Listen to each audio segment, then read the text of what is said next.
Hey.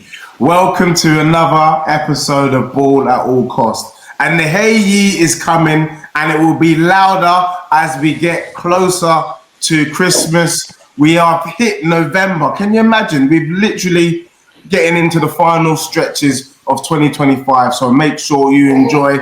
And we've got another Academy series up for grabs today. Going to be an interesting dive in with Chris Rowlett in the building. So big up Chris to you, and also big up OC. Andrew will be joining us any second, and you can't start a Ball of All Cost without the customary check-ins. And I'm going to start off with OC. OC's son's team, cough, levels, got their first win last week. Let's hear what's happened. Update us, OC. Did you manage to keep going, or has it fallen flat on it? Yeah, you know what? It's been a good week for the boys. They got invited into Brentford for like a festival there, and they topped their group. They won all their. Well, they didn't lose the group, lost the final, but listen, it was a good day for them. And then today was a big day because we're playing a team that they're strong in the division. I think they've been getting some big score lines, and the boys were 1-0 up, then 1-1, then 3-1 up, then back to 3-3, and then they managed to pull one out and get the 4-3. So yeah, it's looking positive. It's looking rosy over our place, you know. That's what I like to hear, and that's the thing, you know, when you're in a good team, it always starts slow. So it's not about how you start; it's very much about how you finish. Chris, how are you? Yeah. Did you? I know we're going to get into it, and we haven't told the audience about your child yet. But was there any game, anything like that for you today? No, unfortunately, the game succumbed to the weather today, so we had to we travelled all the way to Victoria Park this morning for 9 a.m. and just to find out it had been called off. So yeah, road trip there and back. Weather. It was like an Indian summer today, you know. It was nice today. Well, do you know what? To be fair to Chris, our game was a home fixture. It was called off, and then I might as well just let the cat out the bag. We were playing Andrew's team today, and I guess Andrew and his team were fully pumped, and they weren't taking no for an answer because within minutes they managed to arrange a pitch at their ground earlier, so the game went ahead. But to be fair, it was a draw. Was it a fair result? I guess so. I think, you know, both teams, you could tell both teams were strong. Both teams probably struggled in the conditions, not really many chances. But what I can say is it was a 0-0. And to have a 0-0 in a grassroots game is saying something. I'm not even going to lie to you. And it didn't look like any team was going to score, to be fair. So we'll take that. It means that we're able to look each other in the eye on tonight's show with no bad blood. Because I don't know. Not to say there was any bad blood, but I wouldn't like to be in a situation where you'd have to draw me out had my team lost today. So I'm delighted. But big up to everyone that's locked in, locked on. We are here for another Academy series, and we're with Chris. And Chris, you know what? I deliberately didn't want to give the intro because I want the intro to come from you. Tell us about yourself, but also tell us about your child's journey. Well, we'll start myself. I've been in football for a while, sort of been through the journey myself from a young age. Sort of in and out of academies, played Echo League myself, and then on to sort of semi-pro, and now I'm doing it all again as a parent. So I've got my daughter. She's under 10 now. Start the under 10 season, and yeah, she's still playing. In the Echo League with the boys, as well as sort of doubling up and doing the sort of early stages of the academy journey with Arsenal. And she's been there since start of the under 9 season. Fantastic. And yeah, she's loving it. Awesome, fantastic. And you know, I just wanted to just roll back just a little bit slightly. How did this all happen? Because you know, we're always wanting to see if there's any kind of similarities, any specific traits that people spot to kind of know that they've got the footballing bug. Obviously, you've mentioned there that your daughter is now under 10s, you know, at a prestigious Premier League club. But to get there is no mean feat. So, and also playing with boys or wanting to know about that experience. But tell us about how did she catch the bug? How did this all happen? You know, it's not. This wasn't like I've got a son as well, and I sort of with him, I kind of pushed it a little bit and would take him to all the little kickers and straight in at under sixes and sort of like almost nudged him into it a little bit. With my daughter, I didn't do that at all. It was sort of, I think I was doing first time I sort of noticed she had a little liking for it was I was doing a sort of one-to-one. I was doing a bit of coaching, so one-to-one session. I used to take my son along too. So it was my son and this other little boy that I used to coach, and he had a little brother, the boy, and so I noticed my daughter start kicking ball along with the little boy, and then the following week, the dad of that little boy brought some little bazooka goals over, and just got them to playing 1v1, and that sort of went on for every week for a couple of months, and then they joined a team together, just a little local village team, sort of start of under sixes. And that was it. She was hooked from that point. But again, I didn't really sort of take it serious until, or even notice she was taking it serious until sort of the end of the under 7 season, really. Wow. But even in that, like taking her with you and just kind of, so it sounds like it was just kind of like a natural thing that just kind of just happened by chance in terms of you doing these sessions and then having this opportunity to kind of kick ball with this other young lad. And then, you know, you had the under 7 season. What happened there? And then usually round about that time, you have clubs sniffing. When did you have to go through the kind of pre-academy stuff where clubs are sniffing and, you know, around? Yeah. Yeah, not really. So that under 7, as I said, I didn't really even notice how good she was, because I was coaching my son's team at the time. So it was her mum that was taking her to football. So I never really saw her play games that often. That first season, and then it came to the end of that under 7 season, and I thought, you know, her mum was talking about getting some extra coaching, so we took her down to see Jay Simpson over at Wadham Lodge, and she'd done one session with him, and he put her straight in the sort of small group sessions with all the pre-academy boys. And it was probably at that point that I started realizing, hold on, she's holding her own here. Yeah. And then from sort of there, we met a couple of other parents and ended up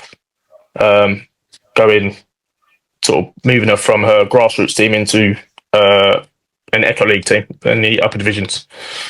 And then it all sort of spiraled from that point. I mean, it might be a bit of I mean, we're all Echo League parents, but what was it about the Echo League that you felt you needed to kind of make that switch? Because really at that age, one would argue that you could just let your daughter stay where she is, kick ball, enjoy her football. You know, we know the Echo League is probably one of the best leagues, but, you know, what was it about making the switch then for you that you, yeah, I think that's good enough as a question. I think it was made easy a little bit because there were sort of a couple of other parents in sort of similar situations, and they sort of took their child out already. So we'd already had a depleted team and struggling to get players. So sort of the manager was quite happy to nudge her along, if you like, as soon as I sort of broached the subject with him.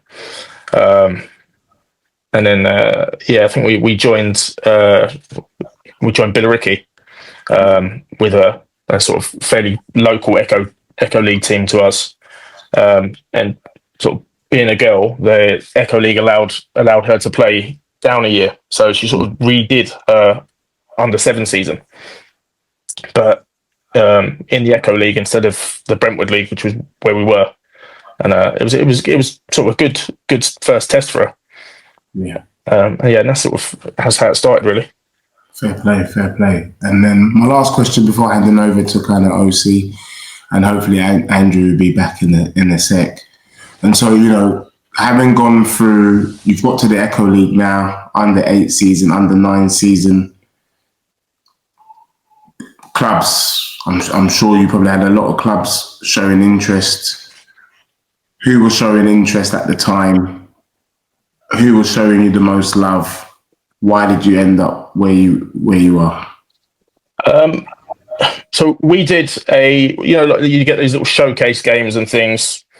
Pay a few quid, go and play games with some sort of top players. We did one of those, and she was, I think it was like there was scouts from a few clubs there, Arsenal, West Ham, Orient, and she sort of played that game, and it's still to this day one of the best games I've ever seen her play. I don't know what how she woke up in that mood, but she was awesome. Scored a few goals, crunching tackles, playing through balls. Just had a sort of really, really good game. And the Arsenal scout that was there sort of went up to the guy that was running it and said, "Who's that little boy in the black kit?" And he was like, "It's not. That's a little girl." And I hadn't having a discussion with his scout, and he had sort of no real idea of how the girls' side of things worked. So he sort of took my number and said he'd follow up with me, and once he sort of found out some more information, and that took a few months, and all of a sudden I got a message asking for my email address, and then I got sort of some information through about sort of the next steps. Wow. Mate, that is mad. Chris, I'm going to come back to that anyway, because that's like an interesting story there. And the fact that it took some months is quite telling as well. But I'm going to hand over to OC, who's got some questions, and then I'll be back. Yeah. Obviously, not obviously to the listeners, but I know Chris, the under-7 season that he's speaking about, somebody's daughter coming over, definitely compete against my team and Gav. Sorry.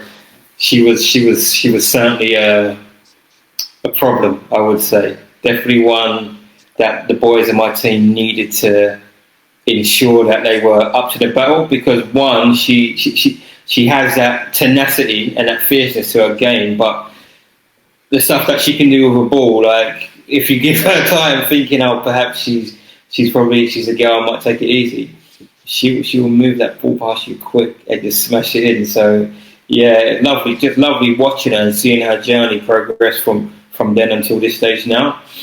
I suppose my question is, I suppose I understand more about the boys' side. Like naturally, I've got a son. First question would be, how did it turn out that she started playing with boys? Because it's not that common, and she's playing in the top division with boys.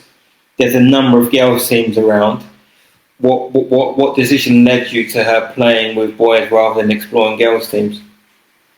I think it's more my naivety at the beginning. So because she started playing, sort of playing with a boy while I was in a one-to-one session, and sort of became friends with him, and that sort of naturally progressed her into the boys' side of things. I never really even looked into girls' football, or she was quite happy there. I never sort of looked into it or even knew much about it in general. And then sort of every sort of connection I had previously was all related to the boys' game. So that's kind of just how I went down that route, Right. just through my own connections and my own sort of lack of knowledge of the girls' side of it. I hear you. Okay, and what do you think she has got from playing with boys that perhaps you might not get from the girls' game?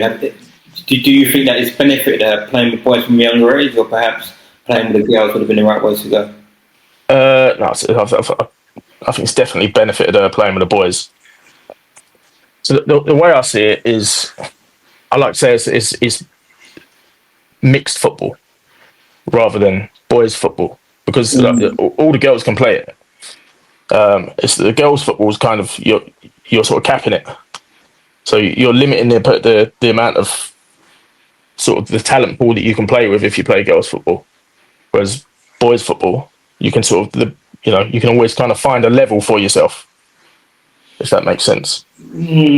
That's interesting, because obviously you naturally, maybe me, I look at it as like the boys' game, the girls' game, but actually it's open for girls anyway, playing in the Echo League and things of that nature. So I think that's sort of something in my mind that perhaps I need to be thinking about this in terms of how I'm viewing it. But secondly, I think you're right. I know a number of girls. My niece plays, and they tend to play in that game. But I think naturally the boys are a little bit faster, a little bit more, maybe not switched on, but with like the mentality and the aggression in the game. So I think for girls starting off, if they can, because maybe not all girls can handle playing boys football. I'll just say boys football again, but maybe not all girls can handle playing in that environment. So perhaps for parents listening, just perhaps dip your girl into those environments and see how she gets on, I suppose, because I think there's a lot of benefits from that. Quick question though, so now that she is playing in mixed with the boys but also girls environments, what difference do you see? And also, sorry, if I take one step back, just in terms of the academy system, we've had a few people come on and they're in academies, but what does the system actually look like for girls at a younger age? Because the boys are starting at under 6, going through and getting signed at under 9. Is it the same in the girl space, or does it differ? No. So the girl space is, I guess, your pre-academy ages then become sort of under 9 up until under 11, under 12. And then the actual signing, as in, that's it, you're signed, grassroots is now sort of, if not off the table, sort of diminished. That happens under 12, under 13, sort of depending on what club you're at. So some clubs will sign you under 12, you're in the academy at that age. Other clubs will be under 13s, under 14s. So it's a fair bit different to how the boys' system works, and it really does vary club to club what that looks like, even in terms of that sort of the pre-academy ages. So from where we're at now, it's not too different to how, other than the sort of the match day program, it's not too different to how the boys side of things would look, in terms of we're in there 2 days a week at the moment, goes up to 3 in I think in December, and it's sort of hour and a half sessions with some strength and conditioning thrown in as well on top of that. But then other clubs, it can look very different. They might only train once, and have very little in terms of facilities. So it's still some way to go. Yeah. So what's your thoughts on that? Because obviously the women's game is growing. The women are carrying the country on their back. There's a lot of like good feeling, but also like a number of girls wanting to get into the game. What's your feeling on the girls' game at the moment, in terms of the facilities, in terms of the coaching, in terms of the drive to develop girls? Do you think that there's a big gap between how it is in the boys' space? Yeah, I mean, there definitely is a gap. As I think at some places at this sort of under 9 to under 12 age, you're still subsidising fees and things, and getting sort of really inconvenient pitch times. And then you're expected to do all the sort of travelling yourself. They don't sort of give you any help on that side of things at certain clubs. So it's still, there's a long way to go, but I think it's on the right track. As I said, I think I was having a conversation previously before this, and I was saying it's even in the year that we've been there, sort of from under 9s to under 10s, I've already seen quite a sizable change. So, I mean, if it continues on this same trajectory, it will be sort of unrecognisable in a few years' time. Sorry to cut, OC, if I could just drill down on Chris on that. Chris, I know you said there's been a sizable change, and we were talking about that just before we started this trip. Are you able to kind of give us a couple of examples of things that you've seen that you're like, okay, this is a step in the right direction? And then maybe, because I like to do my famous bundles, what more you would also like to see as well moving forward? Well, so since sort of last year to this year, we've gone from last year we had sort of club Arsenal, we had a sort of fairly limited games program. Everything was pretty ad hoc. I think we had maybe 8 or 9 games over the course of the season, but most of them came towards the end of the year. And this year already, we've had quite a lot. Like we've had sort of a 3v3 tournament that was put on by the FA. We've had a futsal tournament that was put on by the FA, which I know the boys did as well over the weekend. We've had sort of away trips that the girls have got to go on coaches for, sort of Leicester, Sheffield United. We've got Brighton coming up as well. So all of that was completely different to how it was last year. And then even little things like I think sort of the club where we're at now sort of purchased the girls training pitch. So all the girls from sort of under 9s to under 21s all train at exactly the same place now. Nice. Which again was different to last year. Damn.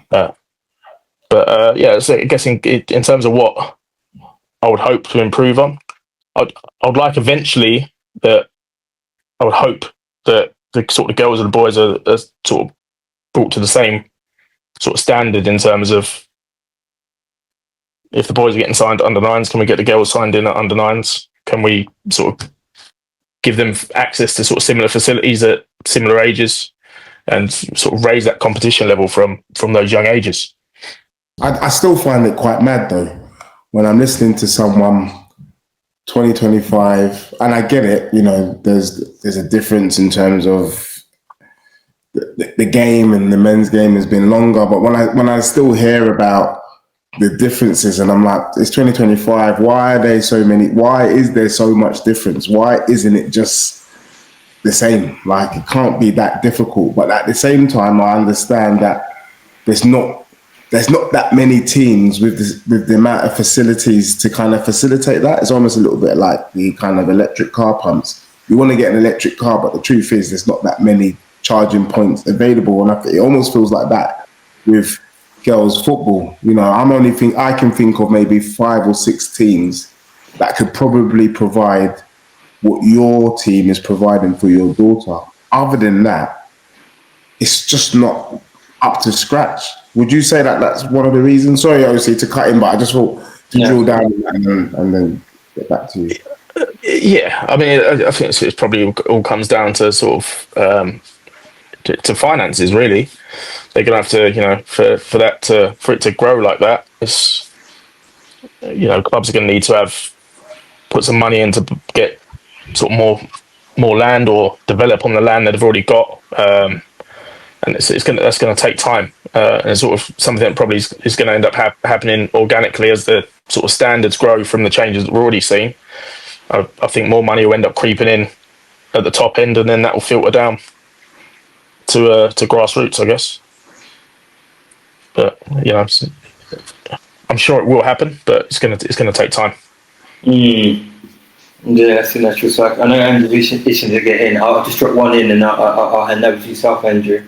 But so within the space that our boys are in, my boy went to Cobham on Saturday, and he played against the under 8s. So he's under 9, and the level of competition is insane. Like, those boys were at an insane level, and you're walking around and you're hearing dads and mums speaking. And obviously you've been involved, and you are involved in the mixed game. Just trying to understand, in the girls' space, is it ball at all costs in the girls' space as well? Are the parents very... You know what I'm trying to say? Are they very uptight of it as well? Is it a lot of murmuring in the background, or is it? Yeah. Don't get yourself in trouble, Chris. Don't get yourself in trouble. Yeah. I mean, I've same sort of deal. I would guess is everyone. It's a competitive environment. All the all the girls that are there, their parents know that they're good. They're very talented, and to be that talented, you kind of have to have parents that are willing to make it a big part of their life as well. So yeah, I think it's anywhere where you get those sort of high pressure, highly competitive environments, you're going to get that. Yeah, it's an interesting one because I think on the pod we say it's not hip hip hooray. Do you know what I mean? It's you're competing and you're trying to obviously progress through the game and get your kid the right opportunities, but sometimes there's a line that's crossed. But I feel like whilst parents do need to behave better, maybe be a bit more understanding of their kids' age and the environment, you do need to push, and naturally there's going to be a few not heads butting, but that's going to bring a certain energy to the environment, I suppose. So I think parents that are just getting into it, or their kids are just getting into that level, they do need to have an understanding and an expectation that it's not low level football. Do you know what I mean? It's a highly competitive environment, and there's going to be some goings-ons in that environment that you're going to need to navigate, basically. Yeah, exactly that. It's this of sort of you see it even in the Echo League. There's sort of under 7, under 8s. You get that kind of there's a kind of intensity to it, both on the pitch and at times on the sideline. And a sort of academy can be another step up from that. I guess everyone's used to their kid being of a certain level and succeeding, and when you get sort of all those parents and all those children in one place, there can be some headbutting going, certainly. Indeed. Andrew, I'll pass the mic. Hi, Chris. How you doing, my friend? Sorry I'm late. Sorry, the internet issues. My house is that big that I need 2 lots of internet running at the same time. I'm joking. It clearly isn't. But a few issues my end. I'm going to take a left turn very quickly, and then I'm going to come back, Chris. I don't want anyone thinking that I'm avoiding Deji, because he did mention on this pod a couple of weeks ago that the big clash was supposed to happen between our sides. This is the Echo League update, and it did happen today. And it was much ado about nothing. We drew.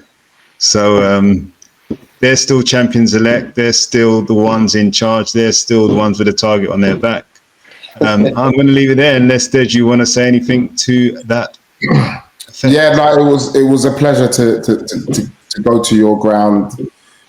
Your team being one of the best teams in the Echo this year, and you lived up to it. I thought you guys were ferocious, physical, strong, well drilled.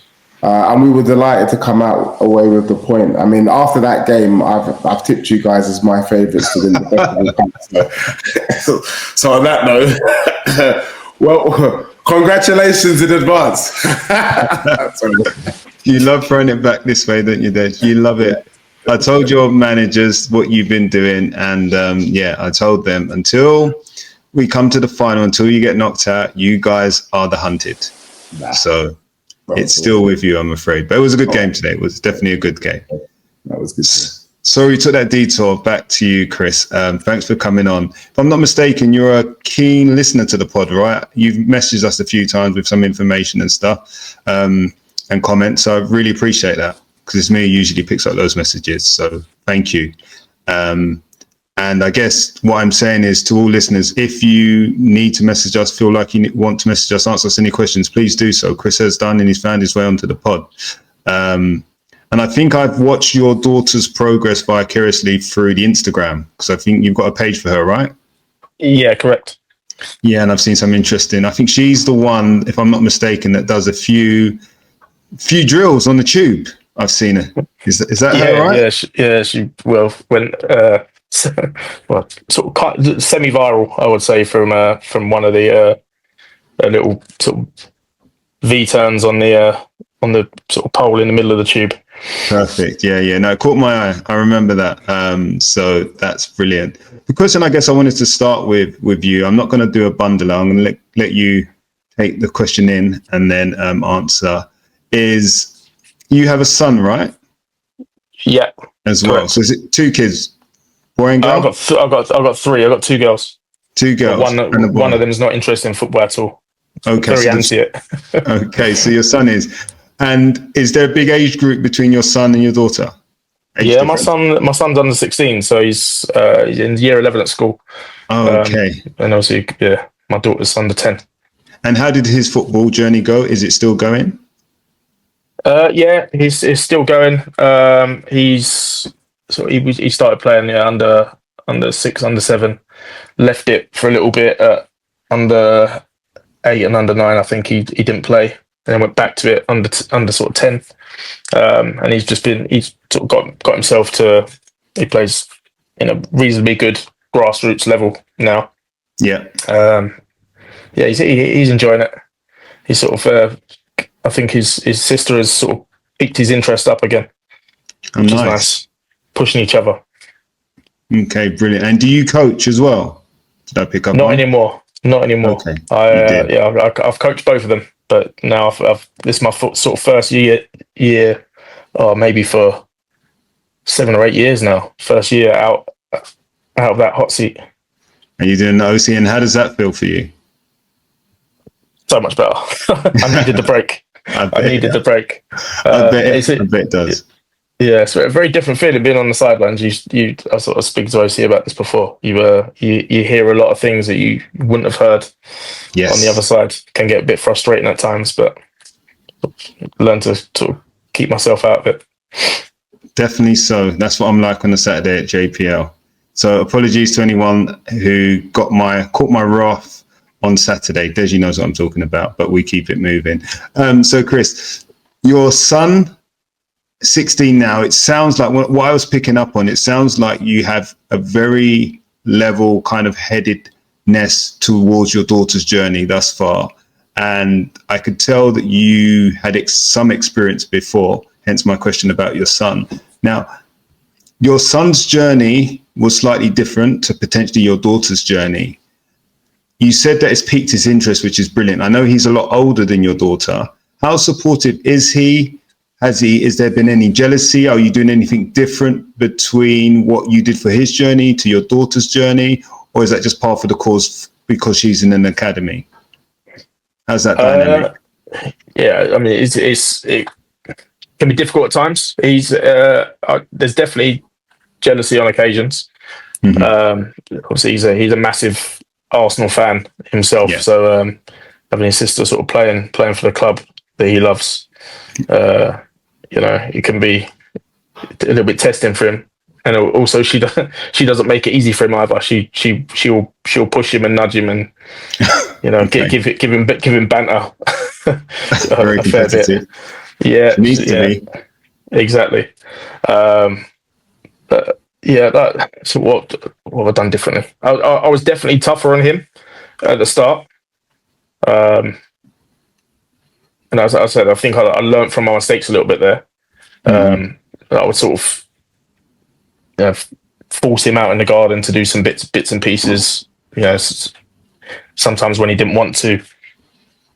And I said I was coaching his teams the whole way through, so he was sort of getting it a little bit of extra attention on the sideline than sometimes some of the other kids were getting. So no matter how hard you try, sometimes your eye is kind of always on.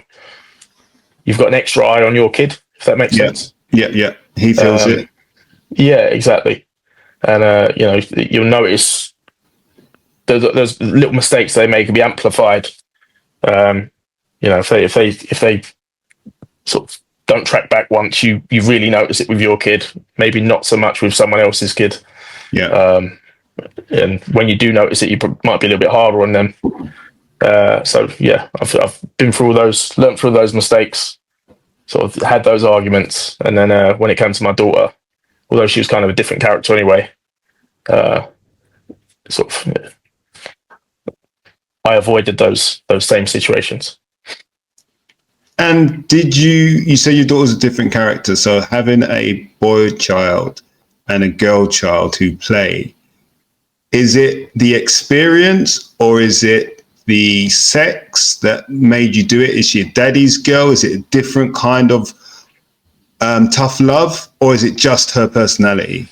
To be honest, I think it's just her personality. Like she's very driven in her own. Like she's always pushed herself. Like, so I would say it with my son, I was nudging him to go out in the garden. Come on, you've got to do it. If you wanna up your game, you've got to put the time in. Other kids are putting the time in, etc. Yeah. I've never had to do that for her. She's always been the one. Can we please go outside? Yeah. Dad, can we play some two touch? This is, second we get in from school, it'll be that. Can we go out and play some two touch? Can we go out and do some shooting? So that's all come from her, and I've never really had to nudge it. That's how you see with all the sort of videos that she's had on the train and things. That's all her.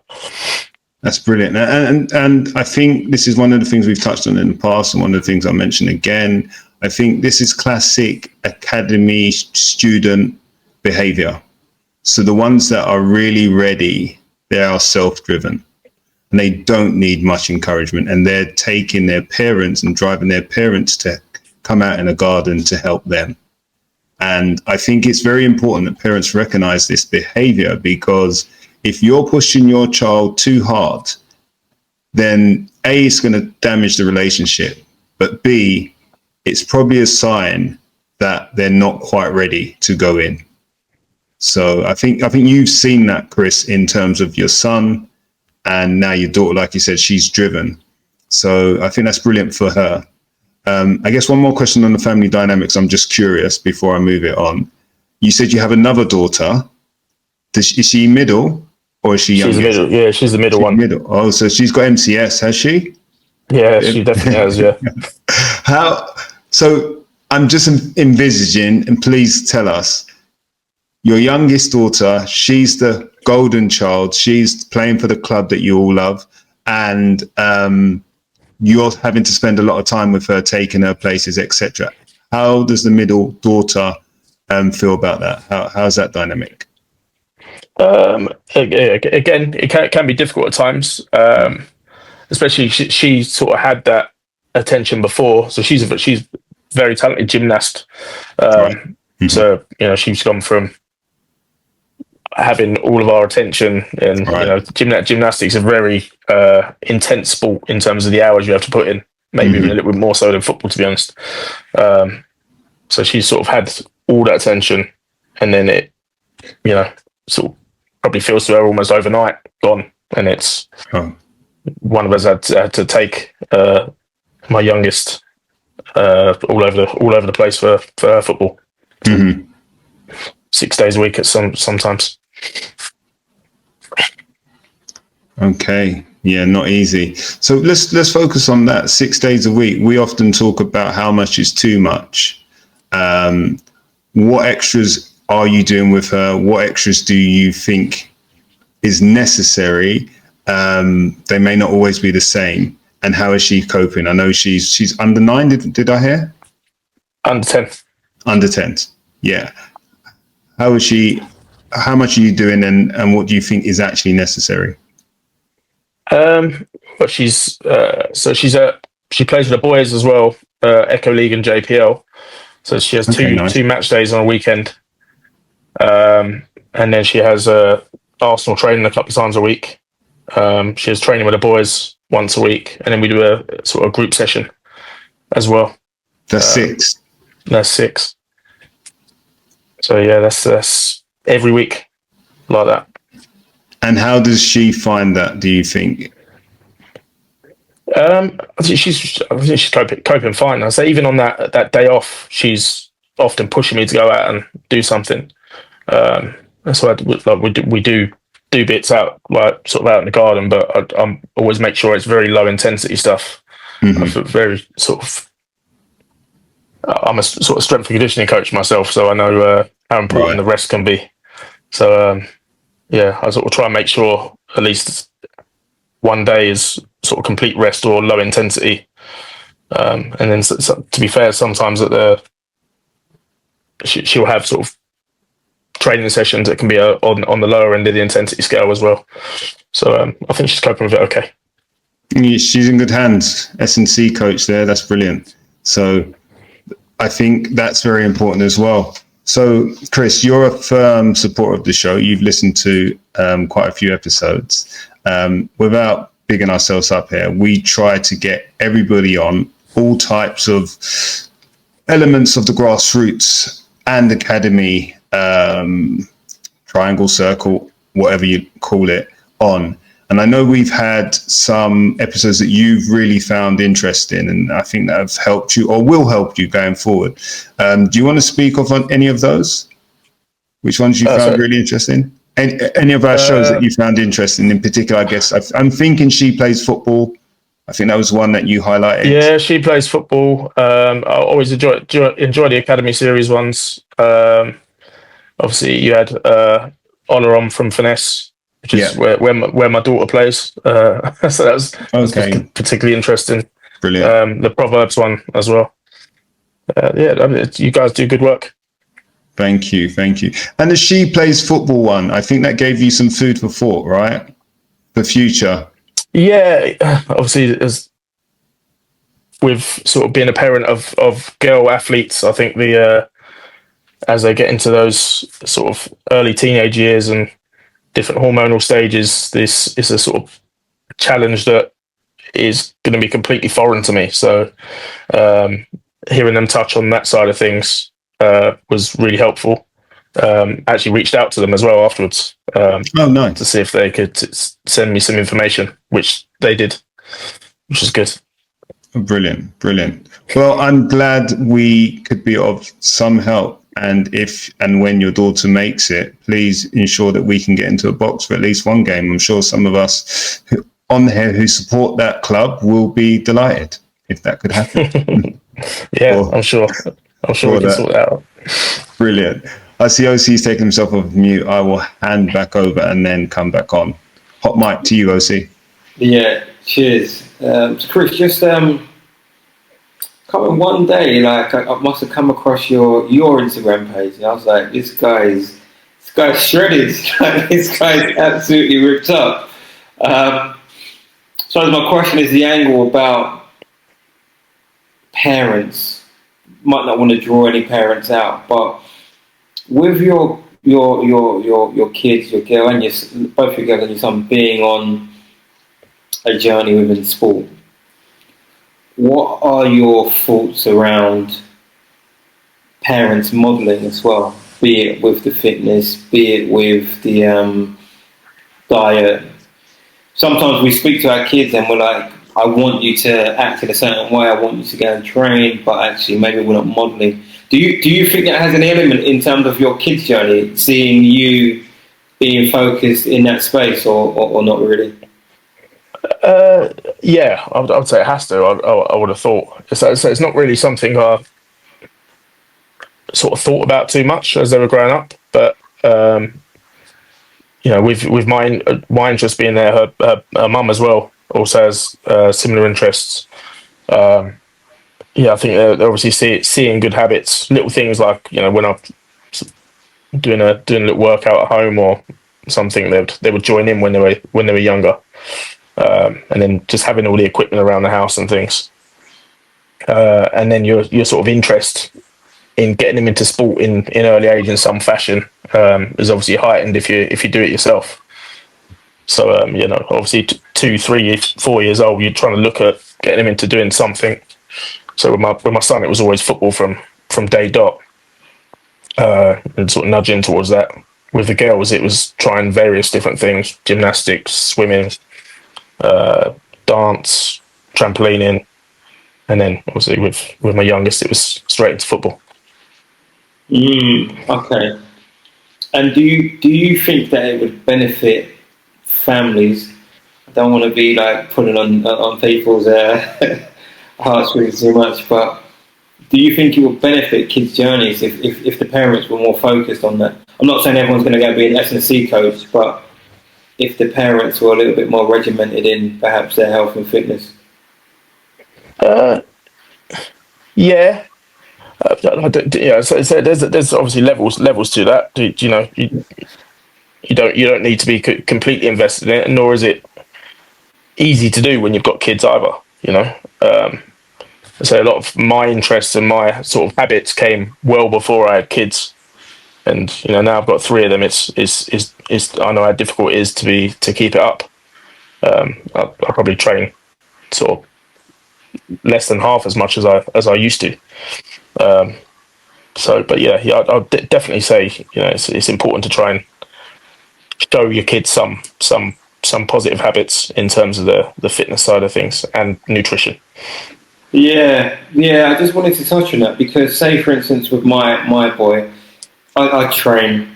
My diet sometimes is up and down, but my kid's really into his sport, and I just feel like there's something about modelling to your child as well. So, been on a bit of a journey this year where I've dropped a lot of weight, and my son's like he wants me to have abs in it, so like I'm focused on getting it. But as I'm going through that journey, I'm seeing like the spark in it, and I'm seeing him wanting to work that little bit more and wanting to be a little bit more focused on his own nutrition. So I just feel like at points as parents that we're saying so much about you need to work harder, you need to be like going out, but are we actually modelling that? Are we working ourselves type thing? So it might be a little trick that people are missing. And secondly, just on that point actually, I've spoken with many scouts and like they're looking at the parents. Obviously they're looking at height. Naturally they're going to be looking at height, but sometimes they're looking at parents, and some of the parents, it feels like I'm saying to parents, I'm not, that's not what I'm doing, that's not the point of what I'm making, but sometimes they have their eye on you more so than the kid as well. So I think it might just be just something I wanted to draw out really, just to see if it could spark any thinking with the parents as well. As you say, I definitely think scouts and sort of academy leads and things like that do look at that, definitely do look at the parents and from a genetics point of view, and maybe even from a sort of what your habits and lifestyle point of view as well. But yeah, I think it obviously it's important for you to model as much as you can, especially if you're trying to give your kid that sort of some advice on that sort of side of it. As I say, from my perspective as well, if any of sort of old coaches and things and that I've had, it's always easier if it is coming from someone who's been there, done it, and or doing it. And I don't think it's that's any different from a parent and child side of it either. Yeah, there's a lot in there. To be fair. Just wanted to come back to what you said regarding your daughter. So it's clear, like looking at her page, just knowing her that she just wants to touch that ball. Like she's at one with that ball. I love the little clips of her just out in the street practicing her skill of the week, her combo. It's really, really refreshing to see. And obviously being a coach, S&C and football, what's your thoughts on, you touched on it, but what's your thoughts on parents pushing kids? So do you think there's any space for when a kid doesn't really want to train, but the parent is pushing it? Or do you think it should be very, very player driven and allowing them to sort of dictate when and where they train? I think it depends on the levels of pushing it. I think as soon as that interaction starts to become a bit negative, maybe it's time to sort of back away from it a little bit. But if you can sort of give them a nudge and get them out there without that sort of negative side of the interaction, then yeah, I would say pushing it can can be beneficial. All of us need a nudge every now and again. It's just, what their reaction to that nudge is. So it's important to sort of practice as much as you can, isn't it? We know how important that early exposure is to the football. If you can encourage it and keep it positive, then that's going to be beneficial. So I've been on a journey. My kid's only 8 years old, so we're at the start of the journey anyway. But it feels like we've been doing it for years and years now. But so I used to be quiet. Let's get in the garden. Let's work. Like, you need to sort of get to this level. And then I peeled back from that. And like, we reduced his training coming out of the pre-academy journey, which was very intense. And now we're just starting to increase it. And he trained. Like, didn't train as well as he wanted to train. And he said he's going to go home and do a bit of training. Yeah, and he was on his roadblocks. He was doing other bits and pieces. I told him to go into the garden and train. Yeah. But then the level of intensity that he showed, I was just like, you're not going to improve doing that. So I went out, and the interaction was like, no, you need to do it right. Yeah, this is like, I've just sort of flipped back into a different mode. But then just reflecting on that, reflecting on how he felt, the next day he wrote out a little list in terms of what he needs to achieve that day, like do some homework, read a book, write a story, do some football work. And what I did is I just got the speaker, so we've got a speaker, and put on his favourite music. He wrote out a little session plan himself, and he went out there. It was going to be for half an hour. He was out there for 2 hours, like just going to work. You know what I mean? Really working in the right fashion. So I think that piece about just being aware of what that interaction looks like, and then stepping back to see how can you support them essentially doing what they love. Do you know what I mean? So I feel like that's just a little piece for parents to maybe just see how they're engaging with their kids and what it is they can do to really help their kids do what they love, basically. So yeah, I just wanted to share that. Yeah, no, I completely agree. I think as well, it's important to sort of let them lead some of it as well, just to help their creativity. Because football's a very creative game. So as much as you can allow them to sort of take control of their own training sometimes, especially with the garden stuff, I think it's important to allow them to sort of drive it sometimes. You never know what they're going to come up with, So Chris, some questions, more questions about your daughter. I missed the beginning, so apologies, but what type of player is your daughter, would you say? Very, very, very technical, very creative, loves her skills, but then also off the ball at possession, she's plays with some intensity. She battles. Yeah, I was going to say, I imagine she's probably one of the more physical girls, just from picking up on what you're saying about your S&C and her having an older brother. Is that fair? So she's a bit of an all-rounder there. Yeah. She's definitely physical. She has got a style. I wouldn't say she's a complete all-rounder. Things she can improve on for sure. Yeah. But yeah, her technical work and her intensity, I would say, is her sort of talents. Okay, brilliant. And what format is she playing at the moment? 7-a-side. 7-a-side. Okay, cool. So what positions does she play, or is it rotating? For sort of Arsenal move them around a fair bit. So she's sort of played everywhere, really. Yeah. They even put her in goal a couple of times. Okay. A bit last year, which they did with all of them. But I've noticed this year it's been a little bit different in terms of she seems to be playing all the central positions now. Right. Centre of defence, centre midfield, centre forward. Right. She hasn't played on the wing at all. And then, so as I mentioned earlier, she plays for Finesse on the weekends. Yeah. And that's been. It started off mostly at the back, but she's sort of now on the wing or in centre midfield on the weekend. Okay. And she's fine with anywhere by the sounds of it. Yeah, I think if you asked her, she'd probably tell you centre midfield. Yeah. But yeah, I think she's comfortable everywhere, which I'm happy with. Brilliant. And sorry, and what age group does she play at the weekend for Finesse? Under 10. So she plays under 10s all the way through? Yeah. Brilliant.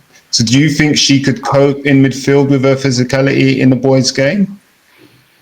Well, she has been. So especially sort of JPL, because it's always the central venue at the moment, so it's always on the Astro over in Dagenham. And it's a reasonable sized pitch as well. So she sort of, with her sort of technical attributes, she does well in that position. As I say, she's not afraid to battle off the ball. She's very positionally aware.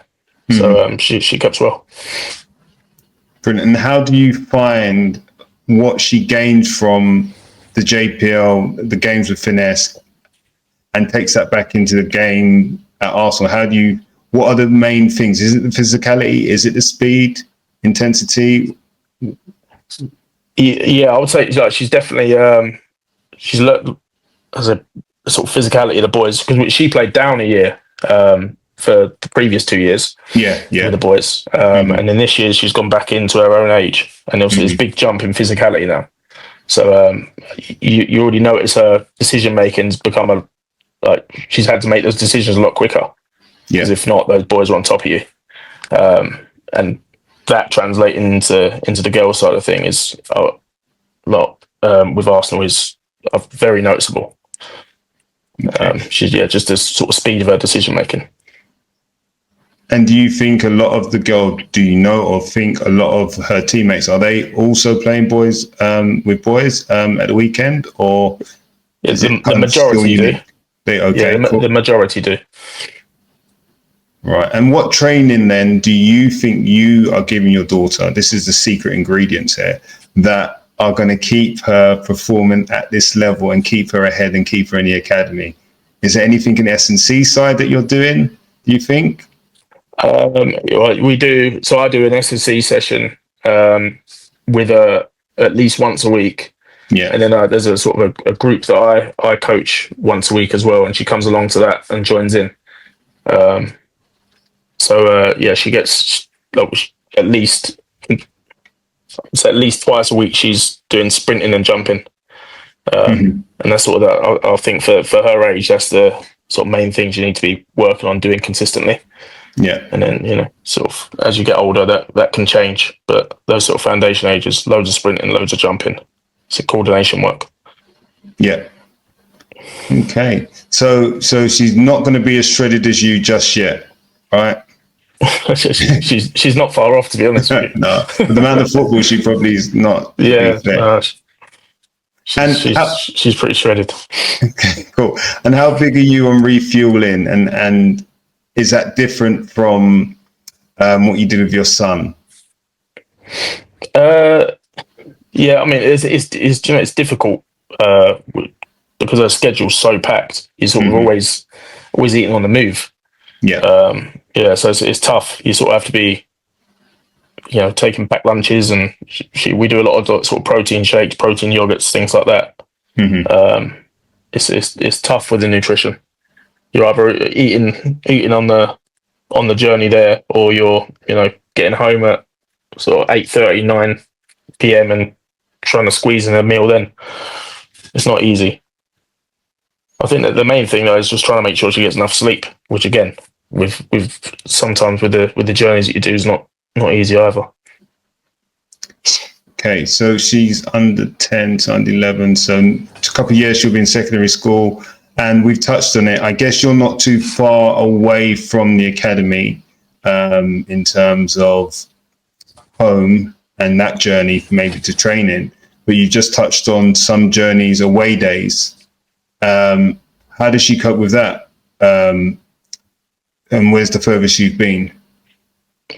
So the away days now, they're going on the coaches. So we sort of pack food for them. They go on the coach with sort of various age groups from sort of under 9 all the way up to under 21s. Yeah. But I think the furthest we've been so far is Sheffield.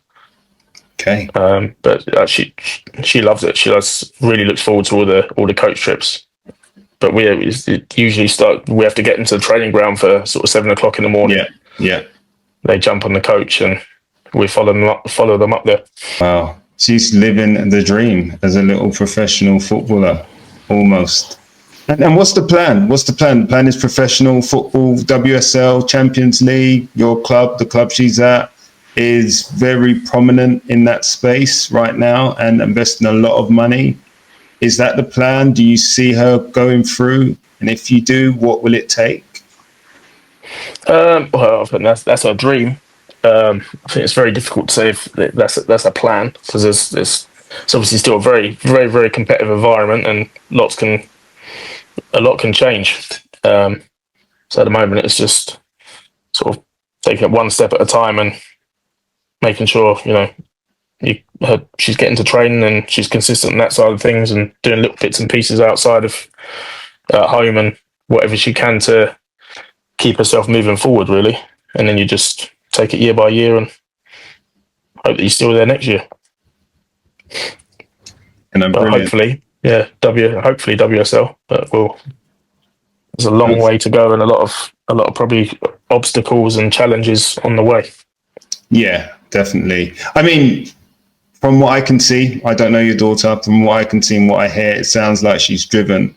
And hopefully she gets there, like I said earlier.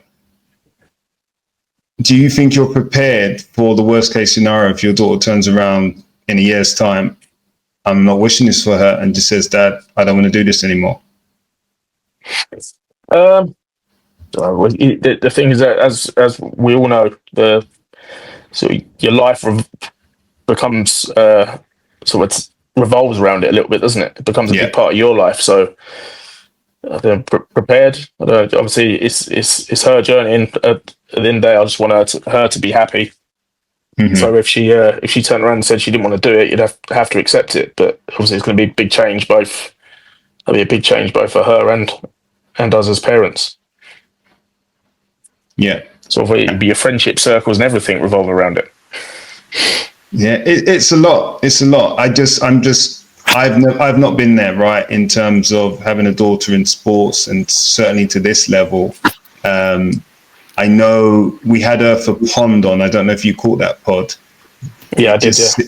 Okay, brilliant. So it's like when girls hit puberty, things change. Obviously, you mentioned hormones, appetite to do stuff. But I think for you guys, you're in a space where it's almost, I wouldn't say the tried and tested approach, but you're at a club that's really established and probably really supported of the women's game. So hopefully they will have things in place. Some of the stuff Eartha Pond spoke about, some of the stuff you're doing yourself to support her through that. But that's the reason I asked the question, because when it gets to that age, sometimes women, young girls tend to change their mind.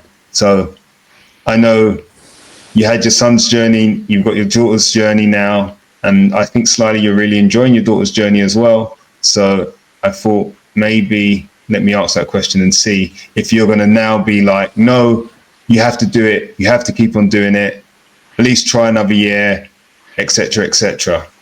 But you do sound level-headed, and I think I'm confident that whatever it is, you'll be supporting her journey regardless. And probably she'll do something else if she didn't do football, by the sounds of it anyway. Yeah, I don't think that sort of parental pressure, I don't think it ever works, does it? It certainly didn't with my parents and myself, and it certainly didn't with me and my son. So I think you've got to kind of come to terms with it if that's what they decide to do. But it doesn't seem like that's on the horizon anytime soon. So I'll just enjoy the journey as we're going through it. No, definitely, and it doesn't at all. And I'm looking forward to see how this journey unfolds. I will be following your daughter's journey via Instagram, vicariously watching her. maybe on the tube, maybe she takes it elsewhere and goes viral further in other spaces. I'm going to hand back over to OC, and then I'm going to finish off with a couple more questions for you, Chris. Yeah. Just one question really. So, in terms of the women's girls space, obviously we're promoting can girls play in mixed environments and experience football in their different dynamics. But are there any coaches spaces in the women girls game that have helped you, that might help other girls coming through? Yeah. I mean, there's a few. But as we've gone through it, we've sort of met loads that have starting to specialise now in the women's game. Unfortunately, we sort of don't live too close to any of them at the moment, so we don't see them regularly enough. But I know there's a guy called, I'm sure he won't mind me mentioning his name, Tom Bromley, who was he worked at Highland at Arsenal. He's now sort of specialising in the girls side of things, doing brilliant things, and his group seems to really be growing. So Gabs my daughter has trained with him a few times. It's a brilliant coach. And then south of the river, you've got Darnell, who runs a sort of group called Monster Mentality. I see the other day his half-term session had sort of over 100 girls there, all in academies. It's a huge sort of group sessions he's running at the moment, and brilliant for the girls' game. Yeah, unfortunately, Gabs at the moment does, or my daughter does, all her stuff is with the boys at the moment. So we don't get to do the girls' sessions too often.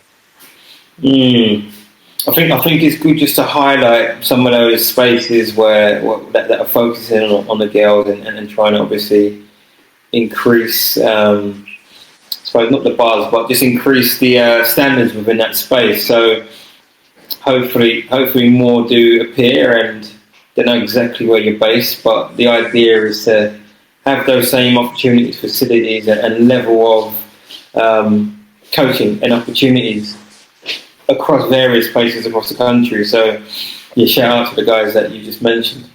Yeah.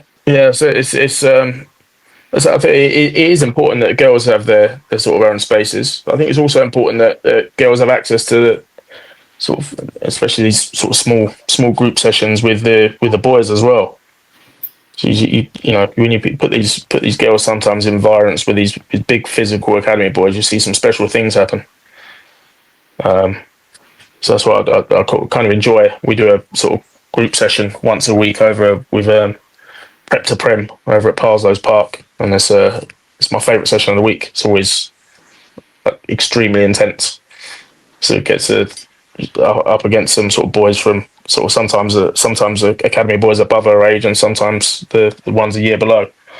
But I think it's important that those you can put the girls sometimes in those sessions to really push themselves. I agree. And on those amazing things, how what does it look like when your daughter or a girl, I guess, Megs, sends one of the boys? What happens? Is there mocking? Is there mick taking? Is there amazement? It's just normal? What does that look like? I think the first sessions that you have with these boys, or the first time these parents see them, there's some surprise, some comments occasionally. Mm-hmm. So my daughter's been in this circle for a while now, so I think all the boys are used to her and sort of really supportive. She's made a lot of really good friends in those circles. Mm-hmm. And I don't think the sort of the mick taking or banter is any different from the way the boys treat each other, which is nice. Brilliant. And do you think is that because of just time or the fact she's earned their respect? I think it's a respect earned sort of thing. Yeah. Yeah, so we've done tournament the other day, actually, and sort of back down in the age. She played back down in the age group that she was playing in last year. A few of the boys have that she was playing against have gone into academies, and it's just even the way they greeted her when they see her, because I haven't seen her for a while. It was nice to see, and you can sort of see the mutual respect. Okay, that's brilliant. And what does your daughter do on her down day? What does she like to do away from football? Usual kid things at the moment. So a lot of Fortnite, a lot of Roblox. Try and limit that as much as possible. But yes, it's usually those side of things. She does read a lot, to be fair. But yeah, I think that's the reading has sort of been a necessity due to the journey times and not allowing electronics on the journeys there.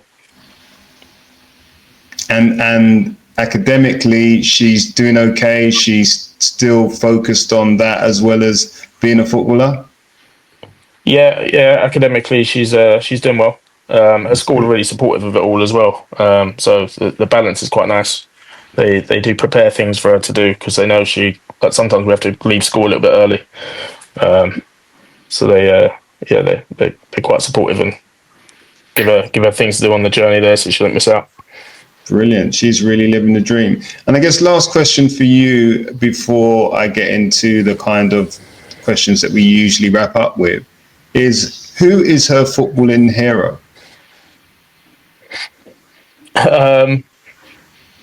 I think if I asked her that question now, there's a young boy, actually comes from local to where we live, that's just coming through at Arsenal, Max Dowman.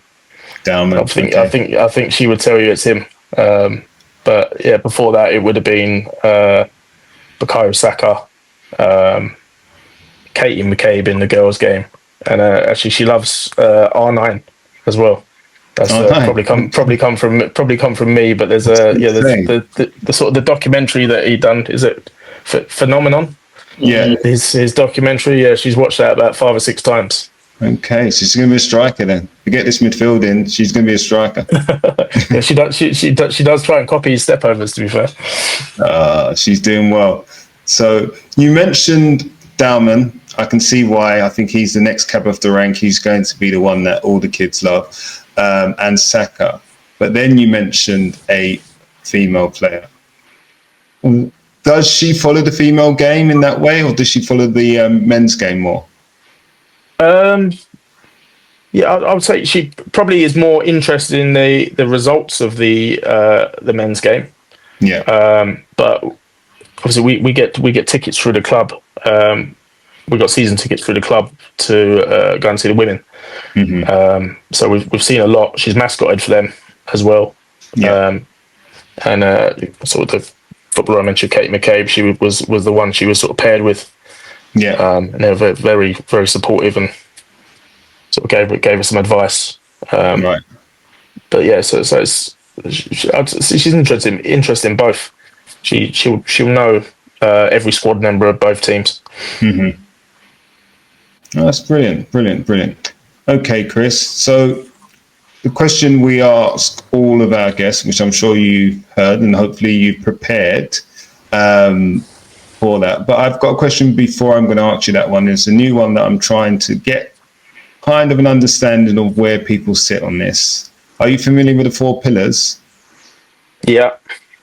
Okay, so if you're building a young academy girls footballer, what percentage do you put against each of those pillars? In your opinion, there's no wrong or right answer. What percentage in each? I think if technical is technical and tactical is top of the tree for me. Yeah. So it's the chunk of that would be there. I'd go big on that, 40 to 50% on that one. Okay. And then I would say probably physical, your next most important. Yeah. What's the other two? Social and what's the last one? So isn't it psychological, like temperament? Yeah, psychological and social, isn't it? Yeah. Yeah. I'd put them. I'll put them pretty even. They're just it's so tough, isn't it? They're all It important. is tough. No, it's tough. I'm just curious with everybody. See, yeah. For me, like early ages, it is that technical tactical is the chunk goes in there. Yeah. Physical is kind of a large part that's out of your control, isn't it? So it is. It's out of your control. one. But I think there's elements of it that I know that you would have made sure your daughter has, regardless of her stature. Just given your background, given the fact that you've got her playing with boys, given the fact that you've been through the journey with your son, I know you recognise how important that was. So when I asked you about your daughter's game, they're the two things you told me. She's a technical player and she's physical. Yeah. So I do think it's also got how much of the physical side when you sort of not got genetics on your side comes from the mental side. Yes. Of just being fearless. Exactly.